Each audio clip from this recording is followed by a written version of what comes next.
Hi guys, welcome back to the channel. I'm Office Bloke Aidan. I'm Gaynor. I'm Sophie. Today we're doing the insane true story of Cocaine Bear. I've never heard of Cocaine You've Bear. never heard of Cocaine Bear? No. There's a movie out now about it. Oh, there is? Yeah. It's based on a true story and everything, which I haven't watched it, but I'm going to watch it and hopefully this will give me a bit of insight about what it's about. I actually, before we start this, I don't think I've ever seen a Mr. Ballen video. We have. Yeah, we've seen it. I know you have. I know you have. Sophie and I reacted to one where it was Was it the female female Hannibal Lecter, wasn't it? Yeah, and that was interesting. She made a curtain out of skin. Yeah, out of his. And is he a good storyteller? He's a very good storyteller. Yeah. I feel like the videos are quite like engaged, so like the graphics and stuff. It's it's not just him talking the entire time. We said we should do more Mr. Ballen. Yeah, I enjoy him. Yeah. Make sure you hit that like button if you do like Mr. Ballen as well, and we'll do more. And also, go over to our Patreon channel. Go over to our Patreon channel just for $3 a month. Yes. Only one tier, couple videos a week. Can't see it on YouTube. Self-explanatory. Exactly. Anyway, this is the insane true story of Cocaine Bear. In the winter of 1985, a large American black bear was wandering through a forest in Georgia when it saw something strange lying out on the forest floor. Interested, the bear wandered over and began pawing at it and slashing at it, until finally the bear ripped this thing open, and immediately this strange, flowery smell filled the air. Less than 10 minutes later, that bear would experience something that literally no other living thing on Earth has ever experienced. And that is just the beginning of one of the strangest stories that's about to take the world by storm. Because a major motion picture has been made about this bear that's going to be released in February of 2023. But before we get into this totally bizarre story, if you're a fan of the strange, dark, and mysterious delivered in story format, then you've come to the right place because that's all we do, and we upload once a week. So, if that's of interest to you, please offer to make the like button a ham and cheese sandwich, but don't unwrap the cheese slices. Also, please subscribe to our channel and turn on all notifications so you don't miss any of our weekly uploads. Okay, let's get into today's story.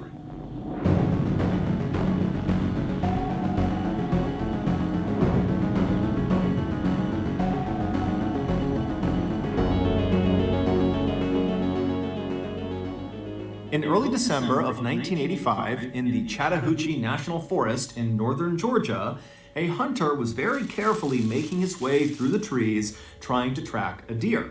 Now, this hunter had been tracking this deer for over a mile, but it had been a while since he had seen any signs of it being anywhere nearby. And as this hunter continued to creep along, he became increasingly aware of how loud each of his steps were, because the ground all around him was covered in dry leaves, and so every step he was taking was creating a loud crunching sound. And so eventually this hunter just came to a stop and decided stalking this deer was totally pointless because he was basically scaring it away with these crunching sounds as he got closer to it. But before this hunter was ready to just give up and head back to his vehicle, he continued on a little bit further, and when he pushed through this particularly dense brush area, he saw this clearing up ahead. And the second he saw what was in this clearing, he froze, took a step back into the brush, and then ducked down behind a rock. Because in that clearing, he saw an animal, and it wasn't a deer. It was a huge American black bear. Now, generally speaking, American black bears are not aggressive towards humans. However, if bears just look too like cuddly and cute to be scared of, but obviously like the damage they could do to you is pretty mad. But I mean, I know that you shouldn't leave like food in garbage bins outside and stuff to attract them, but what do you do if you live in there's a lot of people who live in the forest. What do you do if you live in the forest and there's the black bear? Do you stay inside? Do you keep quiet? What if you like feed it and stuff? It might like. I don't think you trust should. you. I think the only time that you could maybe have one that trusted you is if from a cub it got to know you.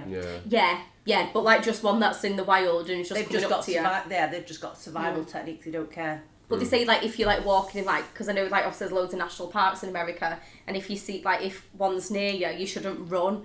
You need to just like walk at a normal pace and be like really loud. It's like the same as a dog, isn't it? Yeah. Like if you're walking by a dog and you show like you're scared to the dog and start running, the dog will chase you. But it's also, if you just walk past it, it won't do anything. Also with like tigers and lions, you should never turn your back to it. You'd walk backwards. Yeah, because they try and sneak up on you. So as soon as you turn, they pounce. Yeah. But in Canada, they actually have bear spray. Do you know that? I think they should have it. Obviously, over here it's not a thing, but yeah. But I didn't know it was like quite many years after I'd lived there. Bear spray. Yeah. Bear just comes running up to you, bang. Yeah, that's spray. exactly what it is. It's like kind of like mace, I guess, like rape What spray. if it's does it work? Like, does the bear just like... Yeah, he should do, shouldn't it? Yeah. He's coming up to you and you pull out and he's like, bear just stops. Whoa, she's got the bear spray. I need to chill. Best not. No, I'm guessing it blinds it so he doesn't know where you go. Probably. Yeah. But you have to be pretty accurate and actually spray it in his eyes whilst the bear's right in front of you. I'm presuming it's like when you press it, it's like... Yeah, it'd have to be, wouldn't it? I don't think it's like... Like a little light. Spray. Stop right there, bear. For example, you were to accidentally sneak up on a black bear, like this hunter had done, and you suddenly startled it by just showing your presence, the bear might react by pouncing on you and ripping you to bits. And so this hunter, with his back pressed up against the rock and his rifle gripped tightly across his chest, he's thinking about that and wondering what he's going to do to get out of this situation. At first he thought, okay, I'll just stand up and quietly walk away. But then he remembered how loud the leaves were, and even though he had been lucky walking in, he hadn't alerted the bear to his presence, on the way out, he was worried he wouldn't be so lucky, that those leaves would alert the bear to his position. And so the hunter began thinking, okay, well, what if I just stand up and start shooting at this bear? But the hunter knew the big issue with that plan is he had a deer hunting rifle, which is not nearly powerful enough to quickly take down a black bear, if at all. And so if he starts shooting at this bear, there was a very good chance that the bear would just turn around and maul him before he was able to put the bear down with his rifle. And so as this hunter is going through these scenarios behind the rock, he realizes something. He hasn't heard this bear at all. Now, bears in general are very loud animals. Just their regular breathing is so guttural and noisy that you can hear it a pretty good distance away. And the hunter's thinking to himself, I can't hear it breathing, and come to think of it, I haven't heard this bear once since I've been near it. And so the hunter very carefully stood up from behind his rock and turned around, and then he kind of peered forward into the brush, looking back into this clearing, and when he spotted the bear again, he realized immediately the bear was dead. The bear was kind of slumped forward, and its body almost looked like a deflated balloon. The hunter was so relieved, he almost started laughing. And so he stepped out from behind his rock and he made his way through the brush into the clearing to get a better look at this bear. And when the hunter was right over the top of this bear looking down at it, something immediately struck him as very odd. This bear was far too young to have died of natural causes. However, after this hunter kind of poked and prodded the bear and lifted it up on either side to try to look underneath just it. the odd chance that he's just asleep and you don't really know, and you poke him with a stick. Yeah, well, that's like the story when they say that if you like scuba diving and a shark comes, you're supposed to punch it in the eye, aren't you? In the nose, like between its nose. eyes.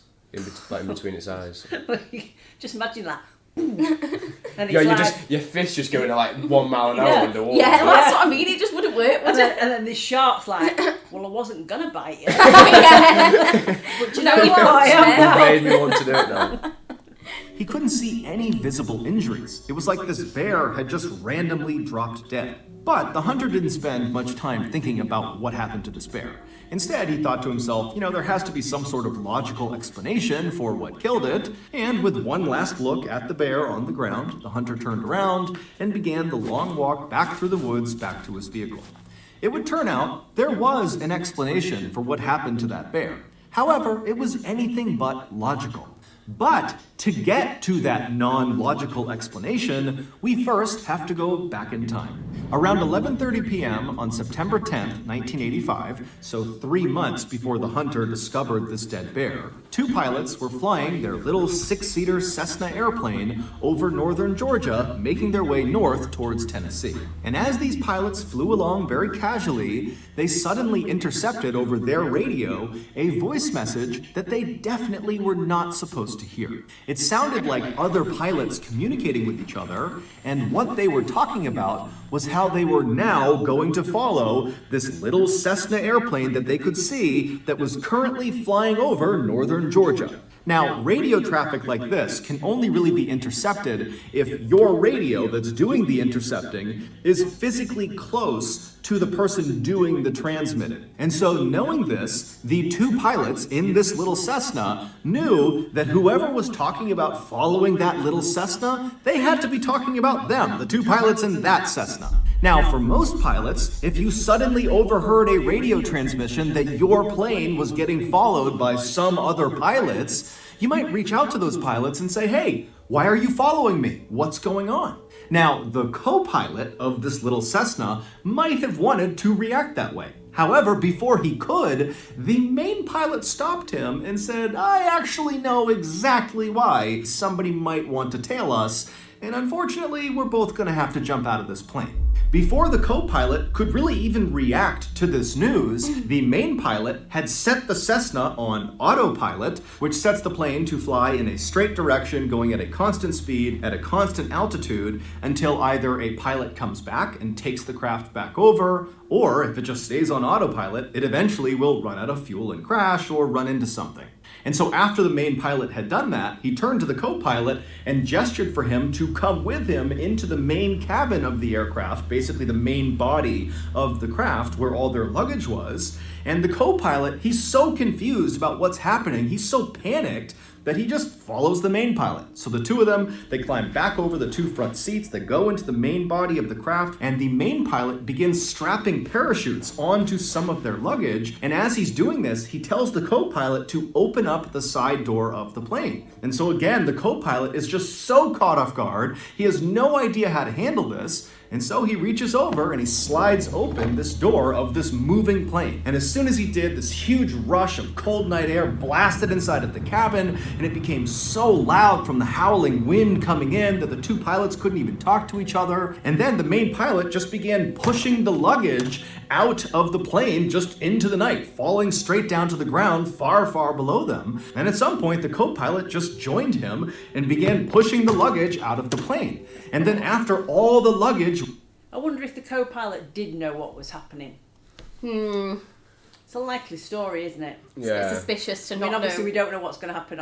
From the name of the show, we know where it is. We know what they had on board that they shouldn't have had. But it's I didn't know. I'm wondering if the co-pilot maybe got arrested and then said, I didn't know what was happening. Yeah.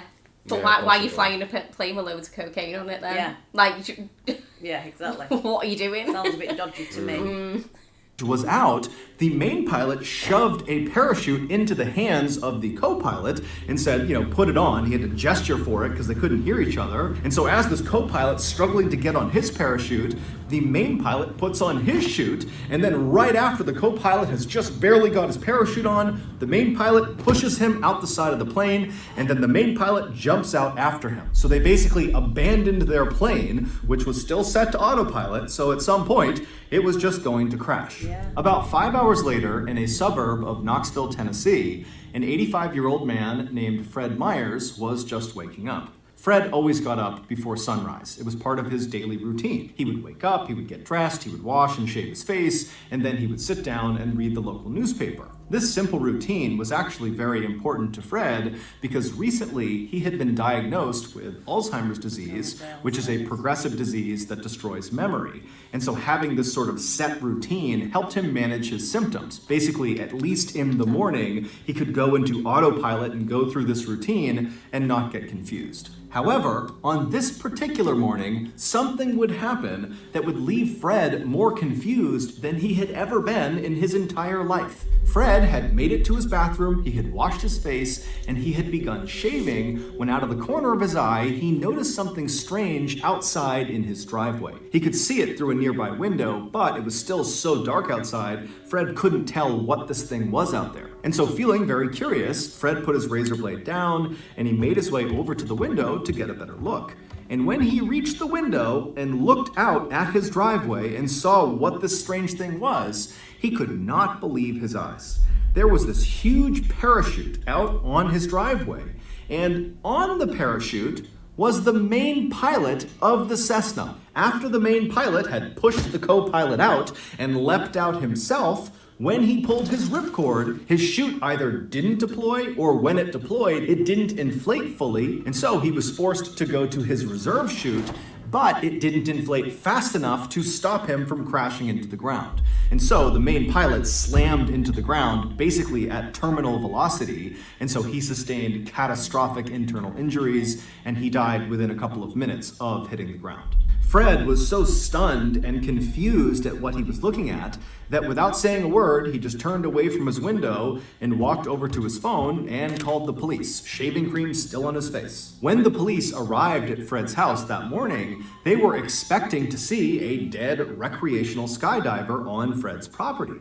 But when they walked up the driveway and saw the dead man for themselves, they knew right away this was not some recreational skydiver. He actually looked more like a soldier. He was wearing a bulletproof vest over some camouflage fatigues, and he had night vision goggles strapped to his head. But the dead man's shoe choice made the police think this guy could not possibly have been military, because on this guy's feet were not military-style combat boots like you would expect with the rest of his getup. Instead, he was wearing loafers, specifically Gucci loafers, so very expensive designer shoes. And so the police are thinking to themselves, who the heck was this guy, and what was he doing? The police would figure that out. However, first, we have to fast forward 2 months to late November 1985, so roughly 2 weeks before that bear was discovered by that hunter in Chattahoochee National Forest. Now, at this point in late November, that black bear was alive and well and living a typical black bear life in the Chattahoochee National Forest, which meant he mostly spent his time wandering around the woods looking for something to eat. And on this particular day in November, the bear was doing just that when out of the corner of his eye, he spotted something strange lying on the forest floor. It was one of the pieces of luggage that the two pilots had pushed out of their plane. It was this big, heavy duffel bag. Now, the bear had no idea if this duffel bag contained food, but the bear was optimistic, so it meandered its way over and began pawing at the bag with its massive claws, and pretty much immediately, his claws tore open a hole in this bag. And suddenly, the air all around this bear was filled with this glorious flowery smell, so the bear put its nose directly into this rip in the bag and began sniffing and licking the contents of this bag. And apparently, the bear just loved it because it ate whatever was inside of the bag, all of it. And when he was done, the bear felt so good, he was so full of energy that he just started sprinting in a straight direction. And after running at top speed about 100 yards, every major system inside of this bear shut down all at once, and he died on the spot, collapsing in that clearing. And then, about 2 weeks later, that hunter walked into the Chattahoochee National Forest and discovered this dead bear. And then, within 24 hours, the hunter was back home, and he told one of his friends about discovering this dead bear.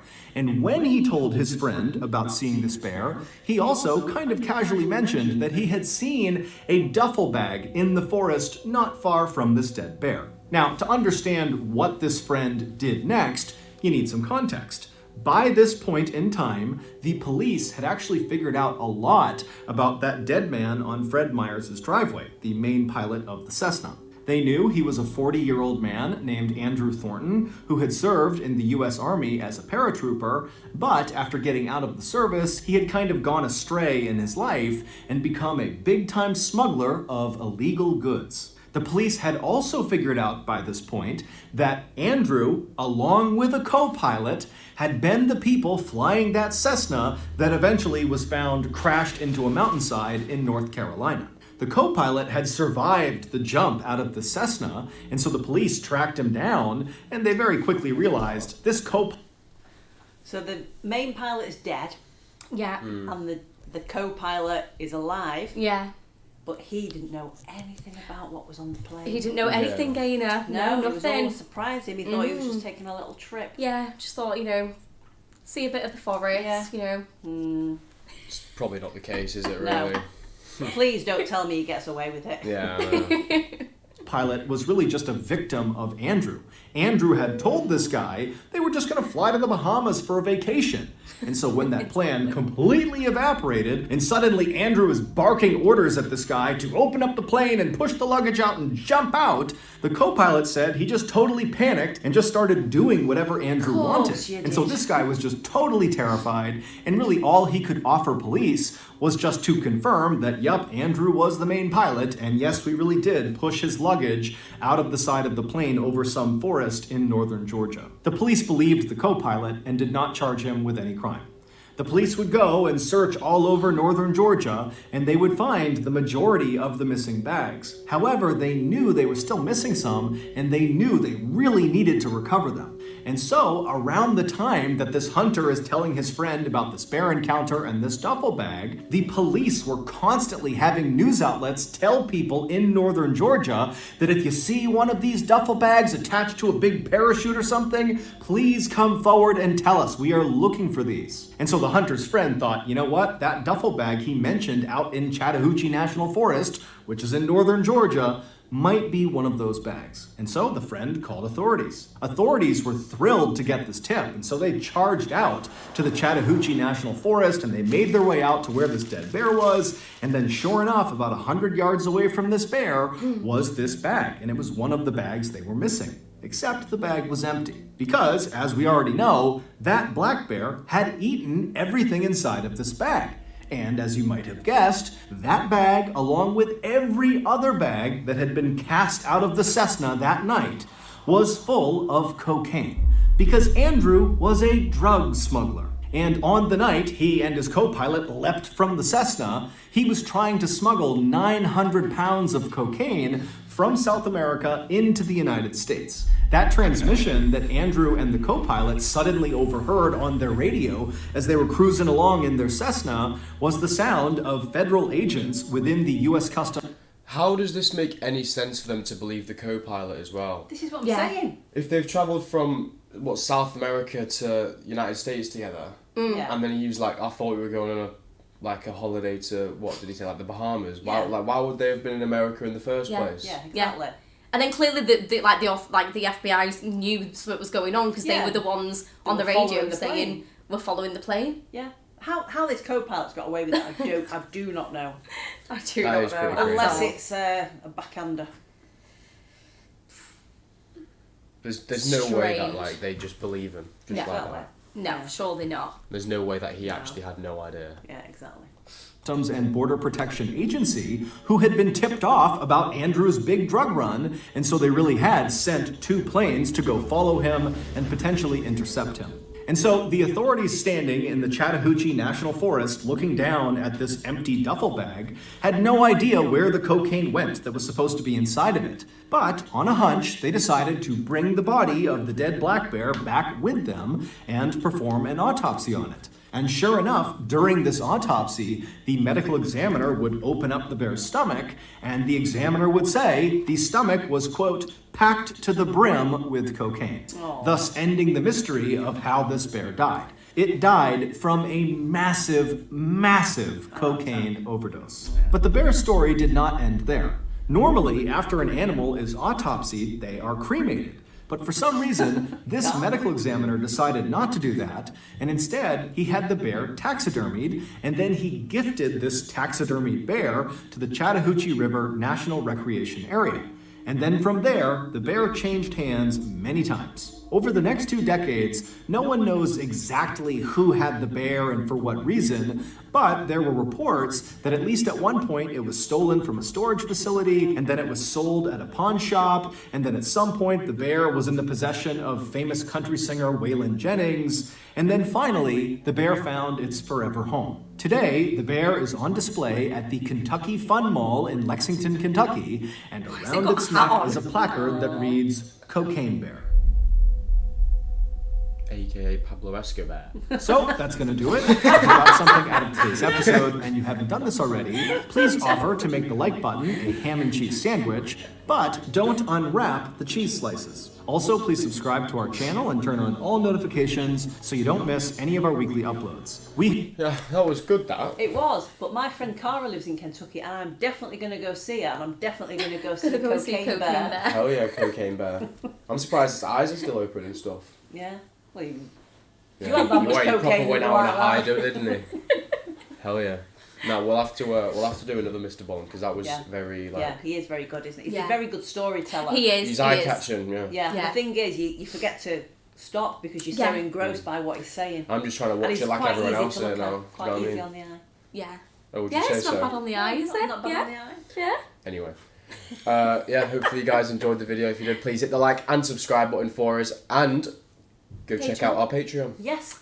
Yes. $3 per month. It's called Office Bloke Daz and Family. It Yes. is. And the tier is the Dazzlers. The The Dazzlers. Dazzlers. One of Just the the one We've tier. got maybe 5 on there already. Yeah, 5. Videos? About five or six. Five or six about videos, 5 yeah. 6 videos at the minute. Normally at least 1 or 2 a week. Yeah. Exclusive, At least one. can't see on YouTube. Yes. So yeah, Blocked content. would appreciate if you go and check it out, and we'll catch you on the next one. Bye. Cheers.